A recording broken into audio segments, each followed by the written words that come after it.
My name is Ava Mercer. I'm 34 years old. 3 weeks ago, I pulled into my father's driveway and saw him standing on the porch, shaking.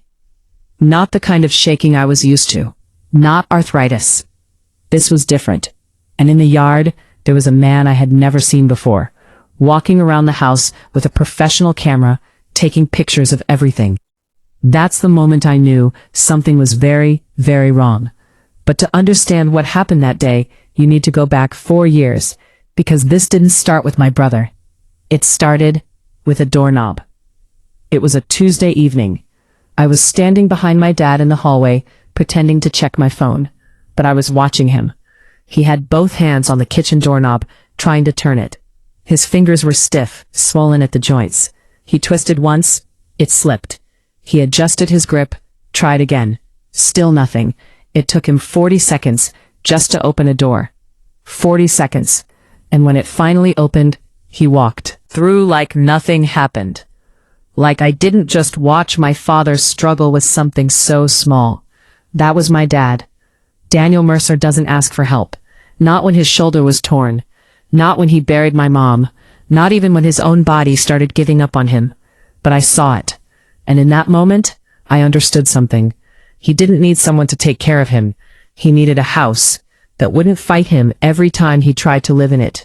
So I made a plan. And it wasn't easy. I downsized my apartment, sold my car, picked up extra clients. For 4 years, I lived like I had nothing, because I was building something that mattered. When I found the land, 2 quiet acres by a lake, I knew this was it. And I designed everything for him. Not luxury, freedom. Doors that opened with one push. No stairs, no obstacles, no pain just to move from one room to another. And in the back, I built him a workshop. Because my father wasn't just a man with arthritis. 41 years, working with his hands. And I wasn't going to let that part of him disappear. I didn't tell him, because he would have said no. So I told him we were going to look at a property for a client. When we pulled up, he didn't say a word. He just walked inside, slowly, touching everything, testing everything.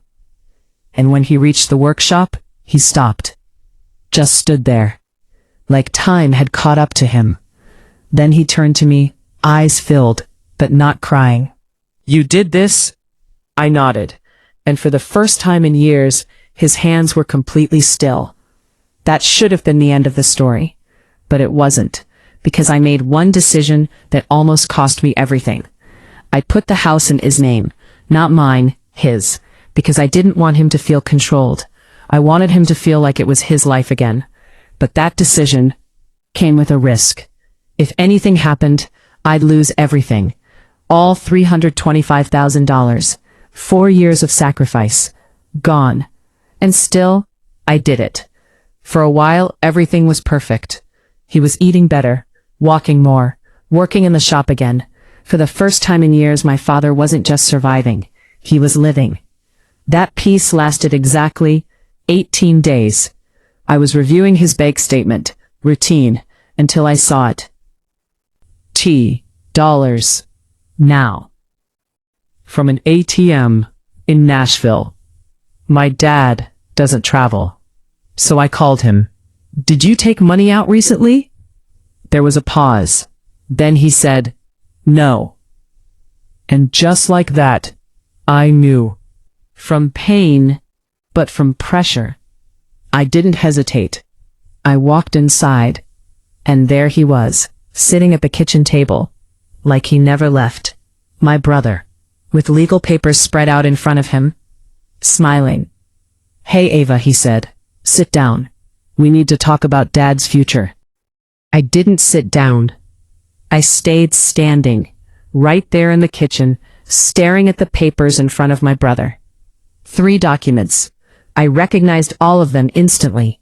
A guardianship petition, a power of attorney form, and a brochure for a nursing home. "Sit down, Ava," Lucas said calmly. "We need to talk about Dad's future." Future. That word sounded wrong coming from him.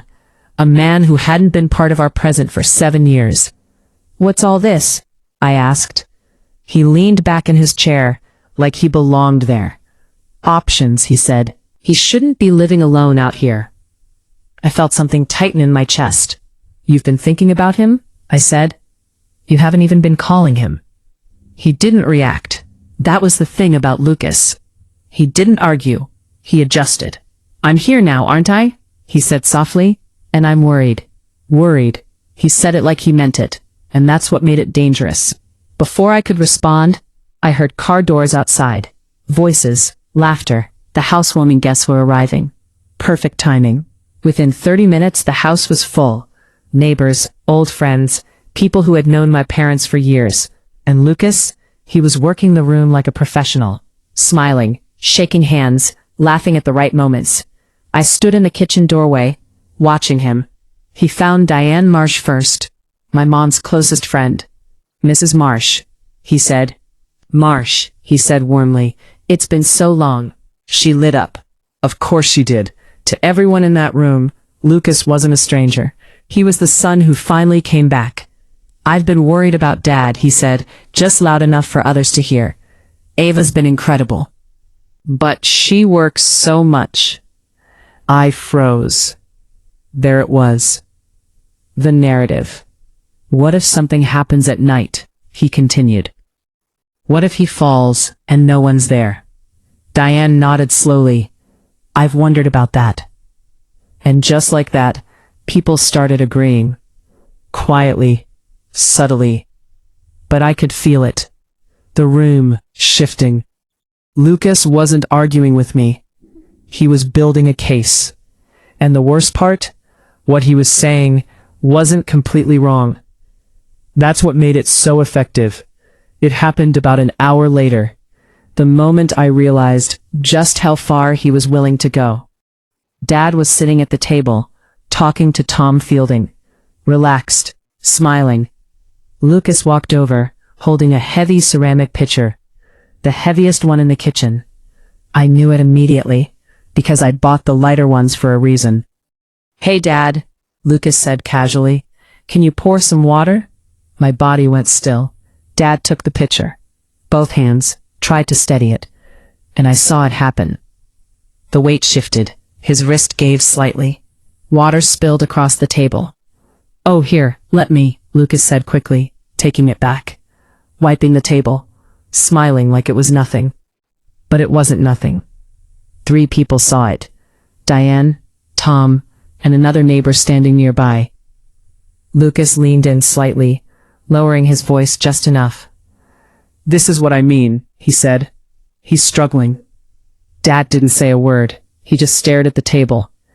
And something inside me snapped. Because that wasn't an accident. That was staged. He chose the one thing my father couldn't handle. And he did it in front of everyone. 15 minutes later, he came to me. Right there in the kitchen. In front of people. Ava, he said, calm as ever. Can I be honest with you? I already knew what was coming. Go ahead. I think you built this house for yourself. The room went quiet. Not instantly, but slowly. One conversation at a time. Fading. You want to feel like the good daughter, he continued. I really do. My throat tightened, because he had just said the one thing I was afraid might be true. But Dad needs professionals, he said.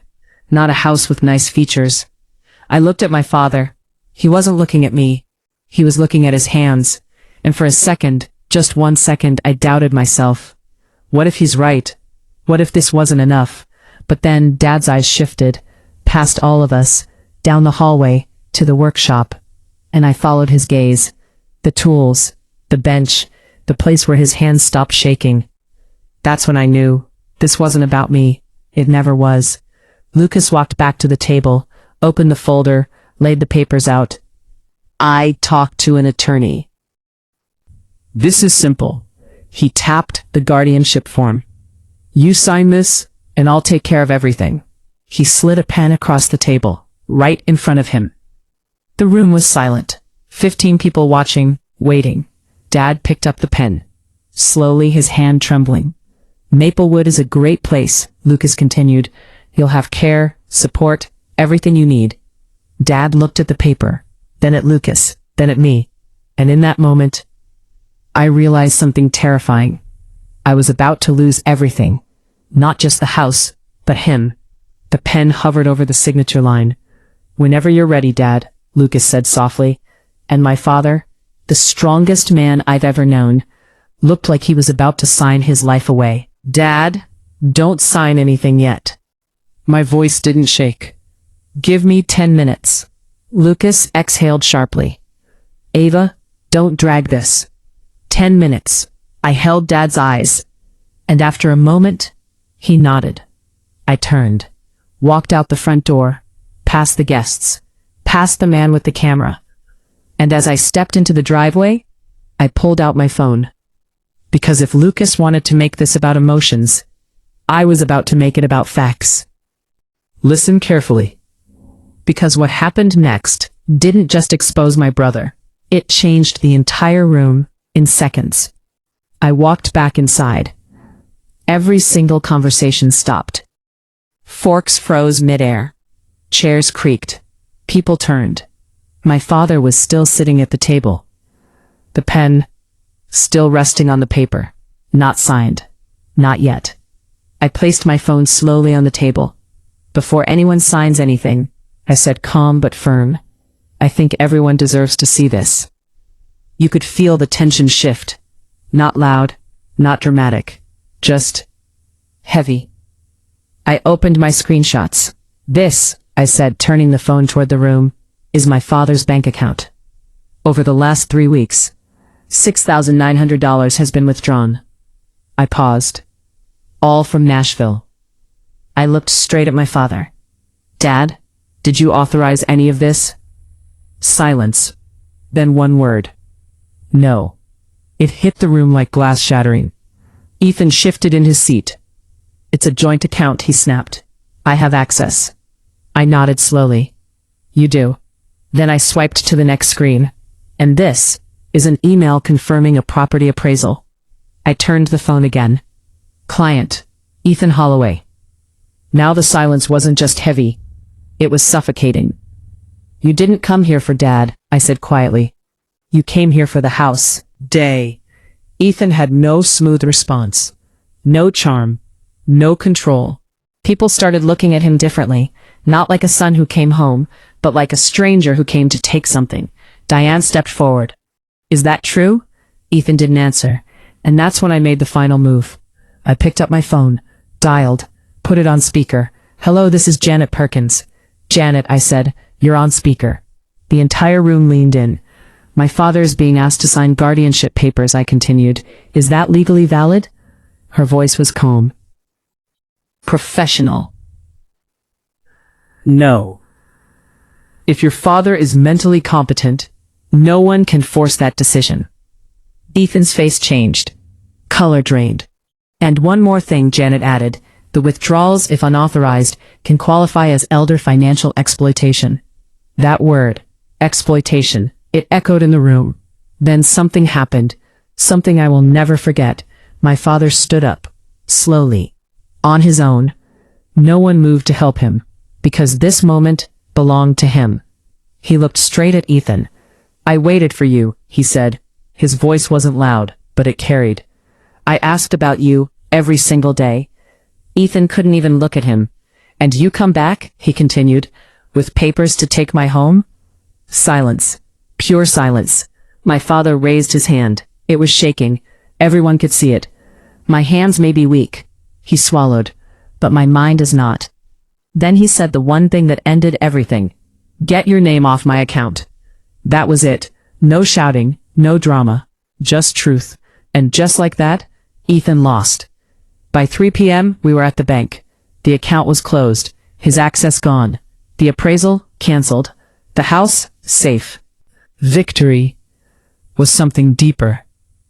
That evening, my father stood in his workshop, sunlight hitting the wood, tools exactly where they belonged. And for the first time in years, his hands were steady. He picked up a small piece of wood and started carving. Not for money, not for survival, for himself. And in that moment, I realized something. I didn't save my father. I just gave him a place when no one could take him away from himself again.